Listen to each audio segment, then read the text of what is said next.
రతన్ టాటా.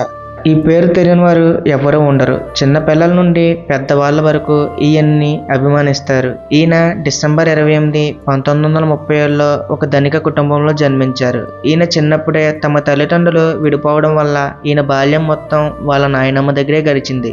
ఈయన అమెరికాలోని కార్నెల్ యూనివర్సిటీలో ఇంజనీరింగ్ పూర్తి చేశారు. 1991లో టాటా గ్రూప్ చైర్మన్గా బాధ్యతలు స్వీకరించారు. అప్పట్లో బోర్డు మెంబర్స్ ఈ నిర్ణయాన్ని తప్పుపట్టారు, కానీ ఈయన అవేమీ పట్టించుకోలేదు. ఈయన హయాంలో టాటా గ్రూప్ పరుగులు తీసింది. 10,000 కోట్లుగా ఉన్న వ్యాపారాన్ని 6 లక్షల కోట్లుగా మార్చారు. టాటా ఎప్పుడూ డబ్బు కోసం పనిచేయలేదు, కేవలం భారతదేశ ప్రజల కోసమే పనిచేశారు. లాభాలను ఆశించకుండా క్వాలిటీ మెయింటైన్ చేయడంలో టాటా గ్రూప్ ముందుంటుంది. దానికి ఉదాహరణే టాటా నానో. ఒకప్పుడు ఇండియా పాలించిన బ్రిటిషర్స్కి ఇప్పుడు ఈ కంపెనీ ద్వారా చాలామందికి పనిచ్చే స్థాయికి ఎదిగారు. చివరికి అక్టోబర్ 9, 2024న 86 ఏళ్ల వయసులో ఈయన కన్నుమూశారు. తమ చివరి శ్వాస వదిలేసరికి ఈయన చేసిన దానం సుమారు 10,000 కోట్ల పైమాటే.